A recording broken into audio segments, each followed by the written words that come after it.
Welcome everyone on hunting adventure. आज हम लोग 2019 में आई एनाबेल कम्स होम मूवी पे बात करेंगे। ये एक हॉरर थ्रिलर मूवी है। कंज्यूरिंग यूनिवर्स की ये 5वीं मूवी है।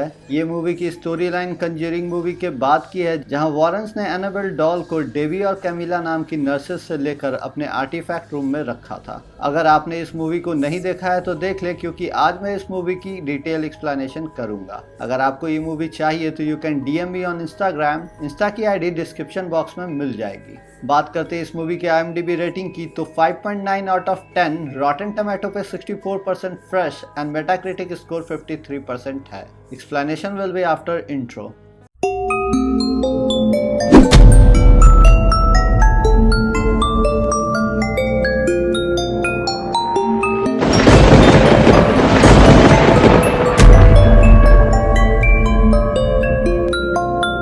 मूवी के फर्स्ट सीन में हम लोग नर्सेस डेबी और कैमिला को देखते हैं। एनाबेल मूवी के लास्ट सीन में इन्हीं नर्सेस को इनकी मां ने डॉल गिफ्ट किया था। इनके बारे में कंज्यूरिंग 1 की एंडिंग एक्सप्लेनेशन में मैं बता चुका हूँ। यहाँ से एनाबेल डॉल को लेके एड और लॉरेन अपने घर जा रहे होते हैं कि रास्ते में एक एक्सीडेंट हुई होती है, जिसके वजह से इनको 3 माइल वापस जाके रास्ता बदलना होता है। इस एक्सीडेंट साइट पर लॉरेन को एक लड़की की स्पिरिट दिखती है। कुछ दूर रास्ते में चलने के बाद एड की गाड़ी रुक जाती है मैरीवेल सिमेट्री के सामने। यहाँ लॉरेन देखती है कि उसके कार में एक लड़की होती है जो कहती है आई लाइक योर डॉल, और वहाँ अचानक सिमेट्री के सारे स्पिरिट लॉरेन को एड के पीछे खड़े दिखते हैं। उनमें से एक स्पिरिट एड को ट्रक के आगे धक्का दे देती है, बट एड वहाँ बच जाता है। यहाँ लॉरेन को समझ में आता है कि यहाँ जो भी हो रहा है वो एनाबेल करा रही है। एनाबेल स्पिरिट्स को अट्रैक्ट कर सकती है। अब एड अपने आर्टिफैक्ट रूम में एनाबेल डॉल को लाके एक चेयर पे रखता है और फादर गॉर्डन प्रेयर करके उसको ब्लेस करते हैं। चेयर पे रखते ही सारी कर्स चीजों में हरकत होने लगती है और घड़ी उल्टी चलने लगती है। फिर एड एक सेक्रेट ग्लास में डॉल को रखता है जो कि ट्रिनिटी चर्च से मंगवाया गया था। यहाँ सारी चीजें कर्स थी और उन सभी चीजों का एक अपना इतिहास था, पर उन सभी चीजों से वहाँ एक चीज सबसे ज्यादा खतरनाक थी और वो थी एनाबेल डॉल। अब यहाँ कहानी शुरू होती है 1 साल बाद की, जहाँ मैरी एलन नाम की एक बेबी सीटर को इंचार्ज दिया जाता है घर का और जूडी का, क्योंकि एड और लॉरेन को दूसरे शहर जाना था किसी केस को इन्वेस्टिगेट करने। जूडी नाश्ता करते हुए एक पेपर पढ़ रही थी जिसमें कि उसके पेरेंट्स के बारे में आर्टिकल था, जिसमें लिखा था कि एड और लॉरेन हीरोज हैं या हॉक्स हैं, जिसका मतलब हुआ कि एड और लॉरेन हीरोज हैं या ढोंगी हैं। अब जूडी मैरी एलन के साथ स्कूल पहुंचती है। स्कूल में सारे बच्चे अजीब से बिहेव करते होते हैं जूडी के साथ उस पेपर आर्टिकल के कारण। मैरी एलन जूडी का बर्थडे सेलिब्रेट करने की तैयारी करती है और जूडी के घर कोई नहीं आना चाहता है उस पेपर आर्टिकल के कारण।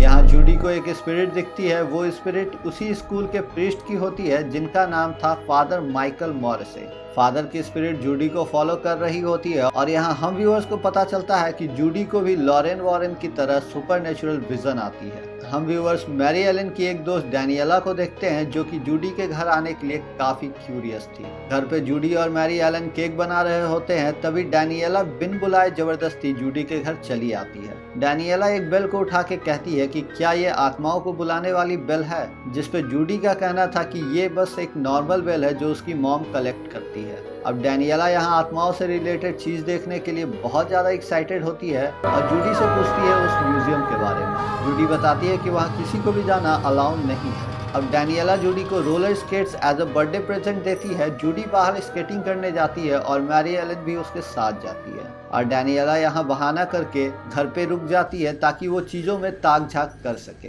डैनियला आर्टिफैक्ट के गेट पे जाती है और उसको खोलने की कोशिश करती है। गेट लॉक होता है और डैनियला उस कमरे में जो भी स्पिरिट है उसका सहारा लेती है गेट खुलवाने के लिए, पर गेट नहीं खुलता है। डैनियला को उस कमरे की चाबी मिल जाती है एड के ऑफिस में। अब डैनियला गेट खोलकर सीधा आर्टिफैक्ट रूम में चली जाती है और वहाँ रखी चीजों को देखती है, छूती है और सभी चीजों के साथ छेड़छाड़ करती है। डैनियला फिर अपनी पॉकेट से एक फोटो निकाल के वहाँ पियानो पे रखती है और अपने डैड से मिलने की विश करती है। डैनियला के डैड हाल ही में मर गए थे, जिससे डैनियला काफी दुखी होती है। अब यहाँ हम व्यूअर्स को पता चल जाता है कि डैनियला क्यों चाहती थी जूडी के घर आना, क्योंकि वो अपने मरे हुए डैड से बात करना चाहती थी। जाने अनजाने में डैनियला ने एनाबेल का गेट खुला छोड़ दिया था और एनाबेल आजाद हो जाती है उस ग्लास केस से। उतने में केक जल रहा होता है और वहाँ मैरी एलन भी आ जाती है। जूडी और डैनियला घर के पीछे होती हैं और इधर मैरी एलन पिज्जा ऑर्डर करती होती होती है। उतने में डोरबेल बजता है और यहाँ हम व्यूअर्स को एनाबेल डॉल डाइनिंग टेबल पे बैठी हुई दिखती है। घर के बाहर से एक बच्ची की आवाज़ आती है, क्या एनाबेल घर पे है? क्या वो बाहर खेलने आ सकती है? घर के डोर आई से कुछ नहीं दिखता है, पर गेट खोलने पे वहाँ बी म्यूलिन्स होती है। जी हाँ दोस्तों, ये बच्ची एनाबेल क्रिएशन मूवी की बी म्यूलिन्स है। वो मैरी एलन को बताती है कि एनाबेल उसके पीछे ही है, जिससे कि मैरी एलन पीछे मुड़ती है। वहाँ कोई नहीं होता है और इधर बी भी गायब हो जाती है। इधर जूडी से डैनियला बात कर रही होती है और खिड़की पे उसको उसके डैड दिखते हैं और डैनियला उनको फॉलो करती है। अब जूडी और मैरी भी उसको फॉलो करती हैं और जूडी को अपने घर में कोई वेडिंग ड्रेस में दिखती है। तो जूडी को मिस मी का नोट मिलता है। अचानक से वहाँ पे कुछ आवाज़ें होने लगती हैं और वहाँ पे सारी क्रॉस उल्टी होकर नीचे गिर जाती है।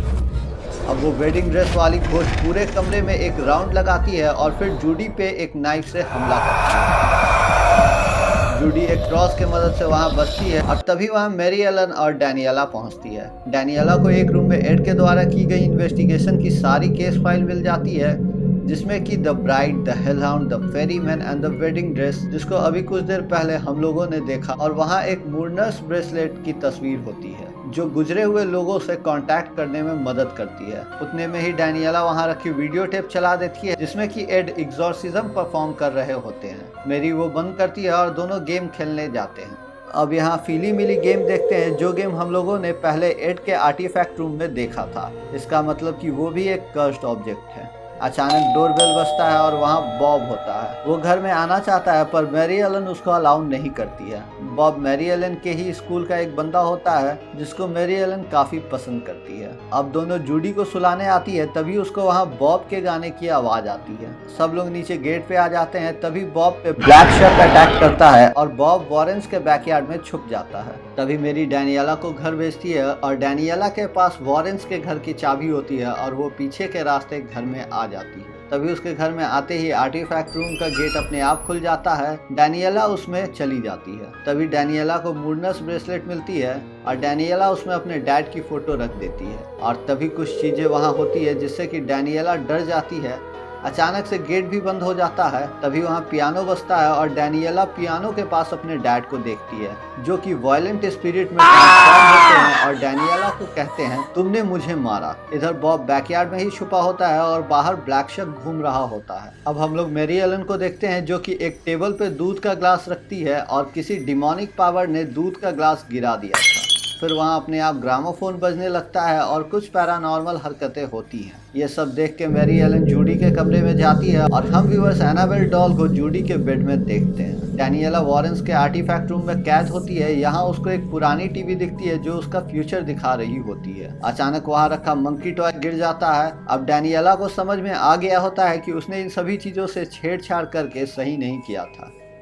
मैरी एलन को बहुत सारे टैक्स वाले सिक्के मिलते हैं और अचानक फेरीमैन उसको पैर से पकड़ के खींचता है। किसी तरह मैरी एलन खुद को बचाती है। नेक्स्ट सीन में जूडी का पैर किसी ने खींचा था, जिससे कि जूडी जाग जाती है। यहाँ पैर खींचने वाली सीन हम लोगों ने कंज्यूरिंग मूवी में भी देखी है और मेरा यहाँ मानना है कि कंज्यूरिंग में पैर खींचने वाली हरकत बाथशेबा करती थी और यहाँ भी मेरे ख्याल से बाथशेबा प्रेजेंट होती है और यहाँ मैं गलत भी हो सकता हूँ। Back to the movie, Judy को अपने ब्लैंकेट में एनाबेल डॉल दिखती है और अचानक एनाबेल के पीछे से बी जूडी पे हमला करती है। जूडी एनाबेल को ब्लैंकेट से ही दूर फेंकती है और यहाँ हम व्यूअर्स एनाबेल की शैडो को खड़ी होते हुए देखते हैं। शैडो पहले बी का रूप लेती है और फिर एडल्ट एनाबेल हिगन्स का और लास्टली अपने डिमोनिक फॉर्म में दिखती है, जिसको हम लोगों ने एनाबेल मूवी में भी देखा था। अचानक वो डिमन जूडी के काफी करीब होता है और जूडी रूम से बाहर भाग के मैरी एलन के पास पहुंचती है। अब मैरी एलन और जूडी लॉरेन को कॉल करती है, जहां फोन के दूसरी तरफ किसी डिमन की आवाज थी और वो डिमन कह रहा था कि वो एनाबेल से बात करना चाहता है और इन लोग को एनाबेल को एक सोल देनी चाहिए।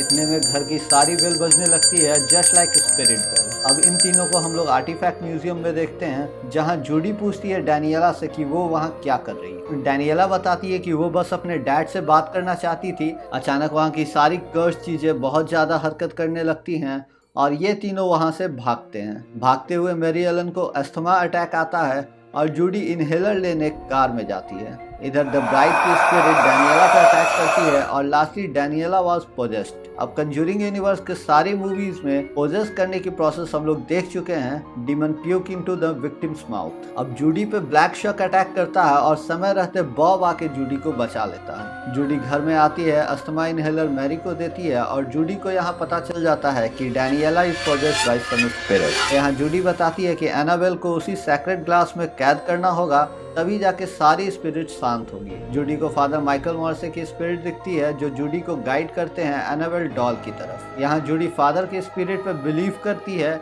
और यहाँ ये क्लियर हो जाता है कि हर भूत बुरे नहीं होते हैं। अब जूडी और मैरी एलन एनाबेल को ढूंढती है जो एड के ऑफिस में एक क्लोजेट में दिखती है। क्लोजेट का दरवाजा बंद हो जाता है और की होता है फिली मिली बोर्ड गेम के अंदर। जूडी की निकाल लेती है और क्लोजेट खोलने पे वहाँ बहुत सारी फेरीमैन स्पिरिट होते हैं। अब मैरी एलन अंदर जाती है और जूडी प्रे करती है। मैरी को खुद के डेड बॉडी के गोद में एनाबेल डॉल दिखती है और मैरी एलन डॉल को लेके जूडी की ओर फेंकती है। जूडी उसको लेके भागती है और तभी डैनियला जूडी पे अटैक करती है। डैनियला पूरी तरह द ब्राइड के कपड़े में होती है। मैरी डैनियला पे हमला करके जूडी को बचाती है। अचानक फिली मिली गेम में से बहुत सारे हाथ निकलते हैं जो जूडी को पकड़ लेते हैं। अब डैनियला मैरी एलन को मारने ही वाली होती है कि सही समय पर जूडी एड की प्रोजेक्टर प्ले कर देती है, जिससे कि डैनियला शांत हो जाती है और डैनियला द ब्राइड के चंगुल से बाहर निकल जाती है। अब किसी तरह जूडी वहां से निकल के आर्टिफैक्ट म्यूजियम में पहुंचती है और एनाबेल डॉल को केस में रखने की कोशिश करती है। तभी वहां वो डिमन आ जाता है। जूडी एक क्रॉस की मदद से उस डिमन से बचती है और वहां बहुत सारे डिमन्स आ जाते हैं। किसी तरह मैरी एलन और डैनियला उस डॉल को सेक्रेट केस में बंद कर पाते हैं और ऐसा करते ही घर में हो रही सारी पैरानॉर्मल एक्टिविटी रुक जाती है। तभी वहां बॉब भी आता है और जूडी बताती है कि बॉब ने उसको ब्लैक शक से बचाया था। अब ये तीनों वहीं रात गुजारते हैं। नेक्स्ट मॉर्निंग एड और लॉरेन भी आ जाते हैं। ये लोग सब कुछ सच सच बता देते हैं।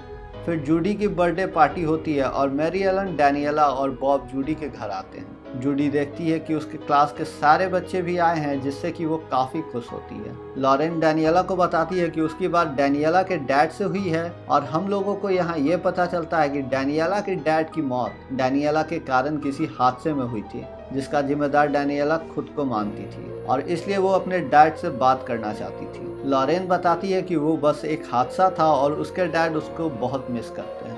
लॉरेन डैनियला को मूडनेस ब्रेसलेट में से उसके डैड की फोटो देती है और अब मूवी यहाँ खत्म होती है। अब हम लोग बात करते हैं इस मूवी में दिखाए गए डीमंस या फिर स्पिरिट के बारे में। हम लोग देखते हैं द हेल हाउंड, जिसको वॉरेंस ने इन्वेस्टिगेट किया था इंग्लैंड में, जब अचानक वहाँ बहुत सारी डेथ होने लगी थी। हेल हाउंड को ब्लैक शक के नाम से भी जाना जाता है। वॉरेंस ने उसको एक बुक में कैद किया और उसको ब्लेस करके अपने आर्टिफैक्ट रूम में रख दिया। अब बात करते हैं द ब्राइड के बारे में, जिसको वॉरेंस ने इन्वेस्टिगेट किया था जब शादियों में ग्रूम्स की डेथ अपने आप हो रही थी। द ब्राइड की प्रॉपर पास्ट है जो मैं कभी और बताऊंगा। शॉर्ट में मैं इतना बताता हूँ कि ब्राइड ड्रेस को जब भी कोई होने वाली ब्राइड पहनती थी तो वो ड्रेस उस होने वाली ब्राइड को पोजेस करके एक नाइफ से ग्रूम का मर्डर कर देती थी और फिर मिस्टीरियसली क्लीन होके अपने अगले विक्टिम का इंतजार करती थी। तीसरे नंबर पे है द समुराई, जो कि एक जापानीज समुराई था जो बहुत ही क्रूरता के साथ सबका कत्लेआम करता था। वो औरतों और बच्चों को भी नहीं छोड़ता था। जब वो समुराई मरा तो वो अपने आर्मर को पजेस कर लिया और वॉरेंस को वो न्यू इंग्लैंड 1952 में मिला था। उस आर्मर में से वायलेंस और बहुत सारे लोगों की चिल्लाने की आवाज़ आती है। वॉरेंस ने उसको भी ब्लेस कर अपने आर्टिफैक्ट रूम में रख दिया। फोर्थ पोजीशन में था द फेरीमैन, जो कि लोगों के मरने के बाद उनकी आत्माओं को पाताल ले जाने के लिए कुछ टोल लेता था, जो कि लोग मरने वालों के आंखों पे कुछ सिक्के रखते थे। फिर यहाँ आर्टिफैक्ट रूम में हम लोग बहुत सारे कर्स्ड ऑब्जेक्ट देखते हैं, जैसे moodness bracelet, feely meely game, cursed television, cursed typewriter, clapping monkey and many more things. अब मेरा मानना है कि इस मूवी में बहुत सारी स्पिरिट और कर्स्ड ऑब्जेक्ट दिखाई गई है, जिसकी खुद एक डीप हिस्ट्री है और इन सभी चीजों पे हम लोग फ्यूचर में मूवी देख सकते हैं कंज्यूरिंग यूनिवर्स में। मुझको ये मूवी ठीक ठाक लगी। मेनली ये मूवी कंज्यूरिंग यूनिवर्स को और भी वाइड बनाती है वॉरेंस के आर्टिफैक्ट रूम के अकल्ट चीजों के द्वारा। आपको ये वीडियो कैसी लगी comment down below. Thank you for being here till now. If you like this video, do like, share and subscribe this channel.